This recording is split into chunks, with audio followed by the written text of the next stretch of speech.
ئەوەی جێی نیگەرانیە ئەوەی زۆر جێی نیگەرانیە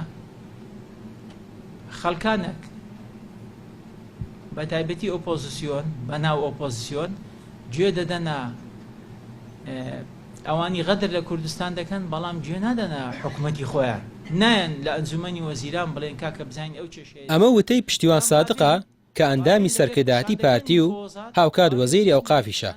باسی ئۆپۆزیسیۆن دەکات و دەڵێت نایەن لە ئەنجومەنی وەزیران بپرسن ئەم کێشانە چین کە بۆ موچە دروست کراون. دەژڵێت خەڵکانێک بوونەتە دەمڕاستی ئەم ستەمەی لە هەرێم دەکرێت. خەڵک دەپرسێت ئێوە کە دەمڕاست بوون چیتان کردووە؟ لە ئەنجومەنی وەزیران چ گوڵێکتان لە یەخەی ئەم خەڵکە داوە؟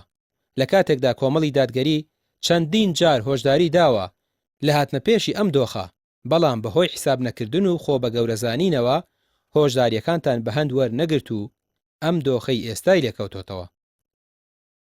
هەر خۆڵێک هەر سەردەمێک کۆمەڵ کە فراکسیۆنی لەوێ هەبیجا پەرلەمانی تاری کەم بن یا زۆر بن بەڕاستی دەورێکی کاریگەری هەبووە بە شێوەیەکی گشتی تەرکیزی کردوتە سەر جێبەجێکردنی دەستور، چونکە ئەو دەستورە بە وجودی نوێنەری کوردیش کاتی خۆ لە 2003 نووسراوە و لە دەستوردا ئەگەر بێت و جێبەجێ بکرێت زۆر شت لە ساڵحی کووردە.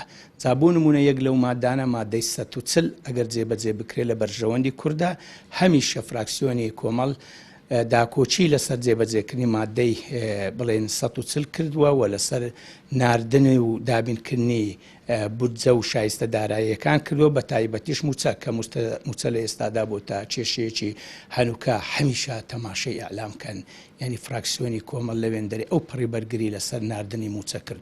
یەکگرتووی ئیسلامی لە وەڵامی ئەم قسانەدا دەڵێت تا خاوەن ماڵ دزی گرت دز خاوەن ماڵی گرت. یەکگرتوو دەڵێت ئۆپۆزیسیۆن بەرپرس نییە لە ڕێکەوتن و دەبوو ئەوان شکستی خۆیان ڕابگەاندایە. هەر ئەوەی کەوا ئەوان ناتوانن ڕێکەوتن بکەن، هەر ئەوەی ناتوانن شەفاف بن، هەر ئەوەی ناتوانن گەندەڵ نەبن، ئەوە یعنی ئەوان شکستیان هێناوە. ئەبوو ئەوان بەڕاستی شکستی خۆیان ڕابگەاندایە و بیان وتایە تەواو ئێمە هیچمان پێ ناکرێ. ئەجینا هەر ئەوەی کەەوە گوتم ناتوانێت ڕێکەوتن بکە، ئێمە مەسئول نین لە ڕێکەوتن، ئۆپۆزیسیۆن بەرپرس نییە لە ڕێکەوتن. ئەو دەسەڵاتە، ئەو حکوومەتە، ئەو لە هەرێم حکوومەتە، ئەو لە بەغدا بەشداری حکوومەتە. ئەوانەی کە هاوبەشی ئەوون بۆ ناتوانێت، ئەو سەرۆکی کۆماری هەیە، ئەو وەزیری خارجی هەیە، ئەو جێگری سەرۆکی ئەنجومەنی وەزیرانی هەیە. ئەم هەموو بەرپرسە لە بەغدا چیەکەن؟ ئەگەر ئەو بەغدایە ئاوهایە و ئەو دژمنە گەورەیە بۆچی بەشدارن تایە؟ بۆ لە پێش هەموو کەسێکەوە لیستەکانیان پێشکەشەکەن بەوەیکەوە بەشداری هەڵبژاردن بکەن. بۆیە بەرپرسی یەکەم و کۆتایی ئەوانن.